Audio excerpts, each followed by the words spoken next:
بسم اللہ الرحمن الرحیم۔ سلسلہ اصطلاحات حدیث جو جاری ہے اسی کا یہ حصہ یہ بیان ہے آج۔ وہ کیا ہے؟ اسباب ورود الحدیث، یعنی کوئی بھی رسول اللہ صلی اللہ علیہ وسلم کا فرمان مبارک ہے، قول ہے، آپ کا فعل مبارک ہے، اس کی وجہ کیا ہے؟ کوئی واقعہ پیش آیا تھا، کوئی سوال کیا گیا تھا جس کے پیچھے کوئی بات تھی، تو رسول اللہ صلی اللہ علیہ وآلہ وسلم نے وہ بیان فرما دیا تھا۔ اب یہ خاص اصطلاح ہے جو استعمال ہوتی ہے، اسباب ورود الحدیث۔ اسباب سبب کی جمع ہے، اور سبب کس کو کہتے ہیں؟ جو چیز کسی چیز تک پہنچنے کا ذریعہ و وسیلہ بنتی ہے اس کو سبب کہا جاتا ہے۔ مثال کے طور پر ہم کنویں سے پانی لیتے ہیں تو وہاں پہ ہم ڈول کو لٹکاتے ہیں رسی کے ذریعے سے۔ اب وہ جو ڈول اس کنویں تک پہنچا ہے رسی کے ذریعے سے، اس رسی کو سبب کہا جاتا ہے، یعنی کیسے پہنچا، کون سی چیز ذریعہ بنی اس کے پہنچانے کا۔ اسی طرح رسول اللہ صلی اللہ علیہ وسلم نے جو ارشاد فرمایا اس کی وجہ کیا تھی، اس کا سبب کیا تھا، یہ ہے سبب۔ اور آگے آگیا ورود۔ ورود کا مطلب ہوتا ہے کس چیز کا ظاہر ہونا، آنا اور وارد ہونا کسی چیز کا، اس کو کہتے ہیں ورود۔ اس کا مطلب ہے کہ جو رسول اللہ صلی اللہ علیہ وسلم کا فرمان مبارک سامنے آیا اس کا سبب کیا تھا، اس کی وجہ کیا تھی۔ یہ متاخرین کے ہاں ایک اصطلاح ہے اور متقدمین نے یہ اصطلاح بہت کم استعمال کی ہے۔ متاخرین نے باقاعدہ طور پر اس پر کام بھی کیا ہے جس کا ذکر ہم آگے کرتے ہیں۔ اچھا جی، اسباب ورود الحدیث یہ ایک علم ہے۔ اس علم کی تعریف کیا ہے؟ ہوا علم یبحث فیہ، وہ علم جس میں بحث کی جاتی ہے ان اسباب احادیث رسول اللہ صلی اللہ علیہ وسلم من قولہ او فعلہ او تقریری۔ رسول اللہ صلی اللہ علیہ وآلہ وسلم کی احادیث کے جو اسباب ہیں، جو آپ نے فرمایا، جو آپ نے کیا، جو آپ کی قول فعل اور تقریر ہے، اس کی وجہ کیا ہے، اس علم میں یہ بتایا جاتا ہے۔ اب اس کے پیچھے کوئی قصہ، کوئی سوال وغیرہ ہوتا ہے۔ یہ ایک تعریف محدثین کرام نے جامع معنی تعریف کی ہے۔ اس کے علاوہ ایک اور بھی تعریف ہے جو محدثین کرام نے کی ہے، وہ کہا ما دعا الى صدور ما اضیف الى الرسول صلی اللہ علیہ وآلہ وسلم، ایسے اسباب جن کی نسبت رسول اللہ صلی اللہ علیہ وآلہ وسلم کی طرف کی جاتی ہے کہ یہ معاملہ کیوں ہوا، اس کو اسباب ورود الحدیث کہا جاتا ہے۔ اب یہ ہم نے اس کا معنی سمجھا اور اس کی تعریف سمجھی کہ اسباب ورود الحدیث کس کو کہا جاتا ہے۔ اس کے بعد اس کی اقسام کو سمجھتے ہیں کہ کوئی بھی حدیث ہے اس کی دو قسمیں ہیں، یا تو اس کا سبب ورود تھا یا سبب ورود نہیں تھا، یعنی جو رسول اللہ صلی اللہ علیہ وسلم نے بات کی ہے وہ مطلقاً ہے، اس کے پیچھے کوئی واقعہ نہیں ہے۔ ایک تو یہ بات ہوگی، اس کو ہم چونکہ ہماری اس بحث میں شامل نہیں ہیں اس لیے ہم اس کو یہاں سے نکال دیتے ہیں۔ دوسری بات آئی کہ رسول اللہ صلی اللہ علیہ وآلہ وسلم نے کوئی بھی بات بیان فرمائی ہے یا کوئی بھی آپ نے عمل مبارک کیا تو اس کے پیچھے کوئی وجہ ہے، اس کو اسباب ورود الحدیث کہا جاتا ہے۔ اس کی آگے مختلف قسمیں ہم سامنے رکھیں گے۔ یہاں سب سے پہلے یہ بات ذہن میں رکھیں کہ جو بھی پیارے آقا علیہ الصلوۃ والسلام فرمائیں اس کے پیچھے یا تو واقعہ نہیں ہوگا، وہ ہم نے بتا دیا، اگر کوئی وجہ ہوگی تو وہ یا کوئی واقعہ ہوگا یا کوئی سوال ہوگا جو رسول اللہ صلی اللہ علیہ وآلہ وسلم نے صحابہ سے پوچھا ہوگا یا صحابہ نے پیارے آقا علیہ الصلوۃ والسلام سے پوچھا ہوگا۔ اس کو ہم ذرا مثال کے ساتھ سمجھتے ہیں کہ اگر کوئی واقعہ پیش آتا ہے تو اس حدیث کا اس کو سبب ورود کہا جاتا ہے۔ وہ اس واقعہ کی مثال کیا ہے؟ اس واقعہ کی مثال یہ ہے کہ رسول اللہ صلی اللہ علیہ وآلہ وسلم نے حضرت سعد رضی اللہ تعالیٰ عنہ کے لیے دعا کی تھی، اللہم استجب لسعد اذا دعاک، اے اللہ جب بھی سعد دعا کریں تو اے اللہ تو سعد کی دعا کو اپنی بارگاہ میں قبول فرما لے۔ اب یہی بات، یہ اتنی روایت ہے، اب اس کے پیچھے واقعہ کیا ہے؟ وہ حضرت سعد رضی اللہ تعالیٰ عنہ خود اس واقعہ کو بیان کرتے ہوئے یہ فرماتے ہیں کہ میں کفار کی طرف اپنا تیر بالکل کفار کی طرف کیے تھا، میں ان کے ساتھ جنگ میں مصروف تھا کہ میں نے اللہ تعالیٰ کی بارگاہ میں دعا کی، اے اللہ ان کفار کے قدم لڑکھڑا جائیں اور یہ شکست کھا جائیں، اے اللہ تو ایسا کر دے، ففعل وفعل، اے اللہ تو ایسا کر دے۔ رسول اللہ صلی اللہ علیہ وآلہ وسلم ان کی اس دعا اور ان کی کیفیات کو دیکھ رہے تھے، تو آپ صلی اللہ علیہ وسلم نے پھر اللہ تعالیٰ کی بارگاہ میں دعا کی، اے اللہ جو دعا یہ سعد کر رہے ہیں اس دعا کو اپنی بارگاہ میں قبول و منظور فرما لیں، جب بھی وہ دعا کریں تو تو اپنی بارگاہ میں قبول و منظور فرما لیں۔ اس کا مطلب یہ ہے کہ جو رسول اللہ صلی اللہ علیہ وسلم نے حضرت سعد کو دعا دی تھی اس کے پیچھے یہ ایک واقعہ تھا، اس واقعے کو ہی سبب و ورود الحدیث کہا جاتا ہے۔ اس کے علاوہ ایک رسول اللہ صلی اللہ علیہ وسلم کا فرمان ہے، اذا دخل احدکم المسجد فلا یجلس حتی یصلی رکعتین، جب تم میں سے کوئی مسجد میں داخل ہو تو اس وقت تک نہ بیٹھے جب تک 2 رکعت نماز ادا نہ کر لیں۔ اب یہ پیارے آقا علیہ السلام کا فرمان مبارک ہے۔ اس کا سبب ورود بھی امام جلال الدین سیوطی رحمہ اللہ اپنی کتاب اللمع فی اسباب ورود الحدیث میں بیان کیا ہے کہ اس کا سبب کیا ہے۔ فرماتے ہیں کہ رسول اللہ صلی اللہ علیہ وآلہ وسلم منبر کے اوپر خطبہ ارشاد فرما رہے تھے، ایک شخص مسجد میں آیا، آپ نے اس کو اشارہ کر کے فرمایا کہ 2 رکعت نماز ادا کرو، وہ 2 رکعت نماز ادا کرنے لگ پڑے، تو یہ پھر پیارے آقا علیہ السلام نے فرمایا کہ اذا دخل احدکم المسجد لا یجلس حتی یصلی رکعتین، تم میں سے جو کوئی مسجد میں آئے تو اس وقت تک وہ بیٹھے نہ جب تک کہ 2 رکعت ادا نہ کر لیں۔ یہ اب وہ جو واقعہ تھا جو رسول اللہ صلی اللہ علیہ وسلم منبر پر بیٹھ کر آپ نے جو فرمایا تھا تو اور ان کی طرف اشارہ کیا تھا، یہ اس روایت کا سبب نزول ہے۔ اس کی تیسری مثال ہم سمجھتے ہیں کہ رسول اللہ صلی اللہ علیہ وسلم نے فرمایا من لا یرحم لا یرحم، جو رحم نہیں کرے گا اس پر رحم نہیں کیا جائے گا۔ اب اس سے ہمیں یہی معلوم ہوتا ہے کہ یہ رسول اللہ صلی اللہ علیہ وسلم کا ایک مطلقاً فرمان ہے، لیکن جب ہم اس کے پیچھے واقعہ کو دیکھتے ہیں کہ اس کا سبب ورود کیا ہے، یہ حدیث کیوں رسول اللہ صلی اللہ علیہ وسلم نے فرمائی ہے، تو ان کے پیچھے جناب اقرا بن حابس کا وہ واقعہ آتا ہے کہ انہوں نے دیکھا کہ رسول اللہ صلی اللہ علیہ وسلم حضرت امام حسن رضی اللہ تعالیٰ عنہ کو بوسہ دے رہے ہیں، تو انہوں نے کہا، عرض کیا یا رسول اللہ صلی اللہ علیہ وسلم میرے تو 10 بچے ہیں،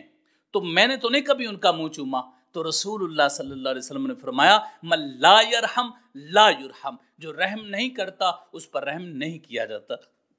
اب اس کا مطلب یہ ہے کہ رسول اللہ صلی اللہ علیہ وسلم جو فرمان کوئی بھی چیز ارشاد فرماتے ہیں اس کے پیچھے اگر واقعہ کو تلاش کیا جائے تو اس اصل جو مفہوم ہے اس کا سمجھ میں آ جاتا ہے، اور اسی کی مدد سے ہم اس مفہوم کو اچھے طریقے سے بیان کر سکتے ہیں۔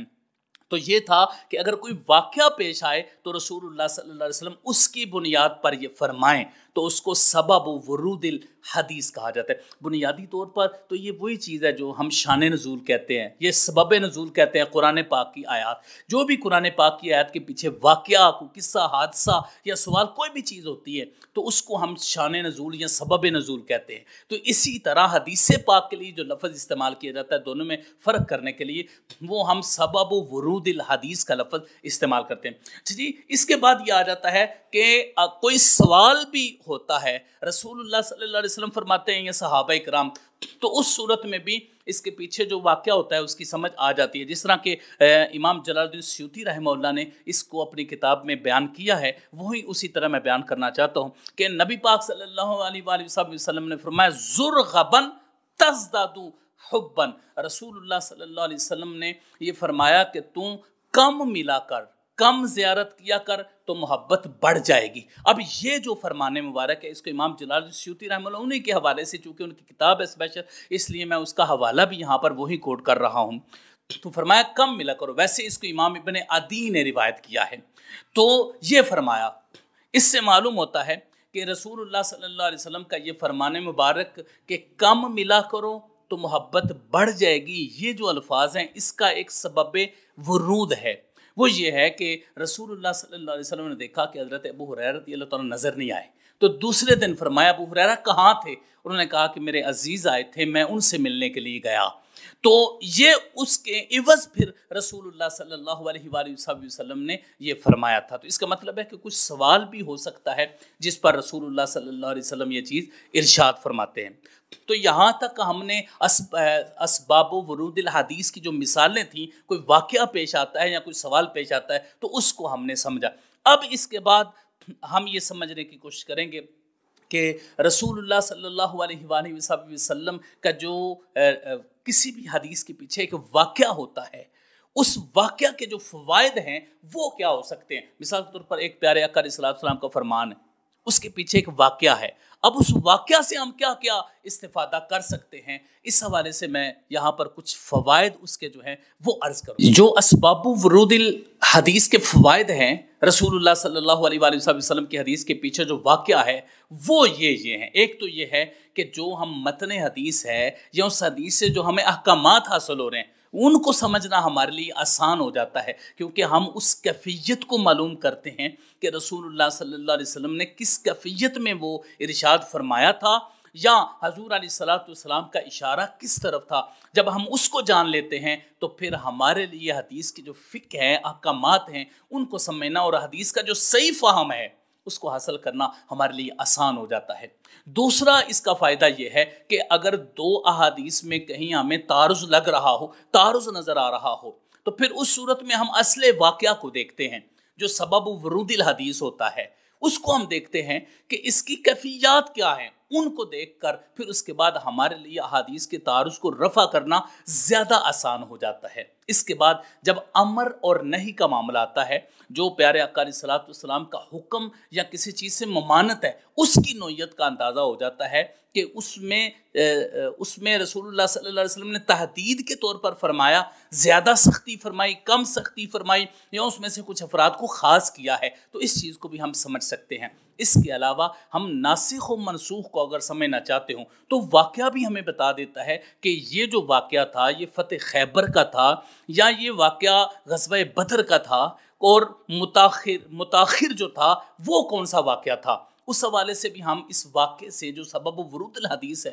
اس سے ہم یہ جان سکتے ہیں بآسانی کہ رسول اللہ صلی اللہ علیہ وآلہ وسلم کی ان دونوں روایات میں ایک ناسخ ہے اور ایک منسوخ ہے. تو کون سی ناسخ ہے اور کون سی منسوخ ہے، اس کے ذریعے سے ہم بآسانی جان سکتے ہیں. اس کے علاوہ اگر ایک روایت پر ہم نے دوسری روایت کو ترجیح دینا ہے تو اس روایت کی جو ترجیح ہوگی اس کو بھی ہم اسباب ورود الحدیث کے ذریعے سے بآسانی پہچان سکیں گے. اسی طرح کسی ایک حکم شرعی کا انتخاب کرنا ہے تو اس انتخاب کے حوالے سے اگر ہم یہ جو واقعہ پیش آ رہا ہے اس کو اگر ہم دیکھیں گے تو وہ بھی ہمارے لیے آسانی ہو جائے گی. دوسرا، اس روایت کی صحت کے اعتبار سے ہم دیکھنا چاہتے ہیں کہ یہ روایت کس قدر صحیح ہے، تو اس حوالے سے بھی ہمیں وہ واقعہ دیکھنے سے اس بات کا علم ہو جائے گا. تو یہ فوائد تھے کہ اگر ہمیں سبب و ورود الحدیث کا پتہ ہو کہ یہ جو پیارے آقا علیہ السلام کا فرمان ہے اس کی وجہ کیا ہے، تو پھر اس پر حکم لگانا، اس روایت کو سمجھنا، اس میں سے ناسخ و منسوخ تلاش کرنا، اس کی صحت کو جاننا اور تعارض کو رفع کرنا، ان ساری چیزوں کے لیے ہمارے لیے بڑی آسانی پیدا ہو سکتی. تو یہ چونکہ عام نہیں ہے اور عمومی طور پر اس پر گفتگو پہلے نہیں ہوتی رہی، اب آ کر جو ہے وہ ہو رہی ہے، تو اس لیے جو بھی حدیث کا طالب علم ہے اس کے لیے ضروری ہے کہ وہ یہ سمجھے کہ سبب ورود الحدیث کیا ہے اور کہاں کہاں پایا جاتا ہے. اور اس حوالے سے بھی میں عرض کرنا چاہوں گا کہ سبب ورود الحدیث جو ایک انتہائی اہم موضوع ہے، اس پر متاخرین نے بات کی ہے. پہلے لوگوں کا صرف نام ملتا ہے کہ انہوں نے تھوڑا اس پر کام کیا، کسی نے ایک چیپٹر میں لا کر تھوڑا سا اس پر کام کر دیا، لیکن وہ بعد والے لوگوں کو نہیں ملتا. مثال کے طور پر امام جلال الدین سیوطی رحمہ اللہ نے اگر یہ کتاب لکھی ہے تو انہوں نے یہ باقاعدہ طور پر لکھا ہے کہ مجھے پہلے لوگوں کی کتابیں میسر نہیں آ سکیں تو میں نے اس پر کام کیا ہے. تو انہوں نے امام جلال الدین سیوطی رحمہ اللہ نے لکھی ہے. اس سے پہلے بس یہی اشارے ملتے ہیں کہ فلاں نے کتاب لکھی ہے، چیپٹر ذکر کیا، لیکن وہ کتاب مل نہیں رہی. تو امام جلال الدین سیوطی رحمہ اللہ اپنی کتاب کا نام اللم فی اسباب ورود الحدیث رکھا ہے، اور اس میں 98 روایات لے کر آئے، 98 روایات، جس کا انہوں نے اوپر حدیث روایت ذکر کرتے ہیں، نیچے اس کا سبب ذکر کر دیتے ہیں کہ یہ جو روایت ہے اس کا سبب کیا ہے، اور اس کی بعض مقامات پر اس کی جو حیثیت ہے وہ بھی بتا دیتے ہیں. تو یہ امام جلال الدین سیوطی رحمہ اللہ کی ایک کتاب ہے. دوسرا ابن حمزہ دمشقی کی ایک کتاب ہے اس پر، البیان والتعریف فی اسباب ورود الحدیث. یہ ابن حمزہ دمشقی کتاب ہے جو انہوں نے اسی علم پر لکھی ہے، اور آپ نے ایک تلخیص بھی کی ہے، ایک مختصر بھی کیا ہے پہلی ایک کتاب کا، لیکن اس کتاب کے بارے میں یہی کہا جاتا ہے کہ وہ ابن حمزہ دمشقی کی کتاب تو ملتی ہے لیکن پہلی کتاب جو اس کا اختصار کیا ہے وہ نہیں مل رہی. تو اس کے علاوہ دوسرا جو اس پر کام ہوا ہے، اس پر بہت زیادہ لوگوں نے کام نہیں کیا، اور میں یہ کہنا چاہوں گا کہ جو حدیث کے طالب علم ہیں ان کو چاہیے کہ وہ کوشش کرے، مثال کے طور پر اگر وہ سارا نہیں کر سکتے تو کوئی کتاب لے لیں، صحیح بخاری، صحیح مسلم لے لیں، کتب ستہ، کتب عشرہ لے لیں، باقی کتب میں سے کوئی کتاب لے لیں، تو اس کے احادیث میں ذکر کردہ جو اسباب ہیں اس کے ورود، ان کو اکٹھا کریں اور اس پر کام کریں۔ ہاں اس پر کچھ کام ہوا ہے، پی ایچ ڈی سطح پر، ایم فل سطح پر کچھ کام اس پر ہوا ہے، وہ میں چند ایک کام بھی ذکر کرتا ہوں آپ کے سامنے۔ ایک تو ڈاکٹر عبدالحمید کی کتاب ہے علم و اسباب ورود الحدیث، اس کے علاوہ زین العابدین صاحب کی کتاب ہے سبب ورود الحدیث، اور رضا احمد صاحب کی کتاب ہے اسباب ورود الحدیث و اثرہ فی الفقہ یا فی فقہ الحدیث۔ اس کے علاوہ دوسری جو کتابیں ہیں وہ علم اسباب ورود الحدیث و مکانتہ و اہمیتہ فی التشریع الاسلامی، یہ ڈاکٹر رمضان صاحب کی کتاب ہے۔ اس کے علاوہ علی عبداللہ صاحب کی بھی کتاب علم اسباب الورود ہے، اور دیگر بھی بعض احباب نے پی ایچ ڈی سطح پر اس پر کام کیا ہے، لیکن پھر بھی ضرورت ہے کہ اس کام کا اچھے طریقے سے احاطہ کیا جائے، اور جہاں جہاں تک اپروچ ہو وہاں تک جا کر ان احادیث کے جو اسباب ہیں ان کو باقاعدہ طور پر تلاش کیا جائے۔ تو یہاں پر ہم نے یہ سمجھا کہ اسباب ورود الحدیث کس کو کہا جاتا ہے۔ خلاصہ یہ ہے کہ ایسا رسول اللہ صلی اللہ علیہ وسلم کے فرمان کے پیچھے کوئی بھی واقعہ یا سوال جو صحابہ کرام نے کیا تھا وہ اس کے پیچھے موجود ہو، اور اس کے بارے میں جو معلومات ہیں ان کو اسباب ورود الحدیث کہا جاتا ہے۔ جن محدثین کرام نے اسباب ورود الحدیث پر کام کیا ہے، اللہ رب العزت ان کے بہت زیادہ درجات بلند فرمائے، اور ہمیں بھی اس حوالے سے زیادہ زیادہ کام کرنے کی توفیق عطا فرمائے۔ آمین یا رب العالمین۔ وصلی اللہ علی حبیبہ سیدنا محمد و آلہ وصحبہ اجمعین۔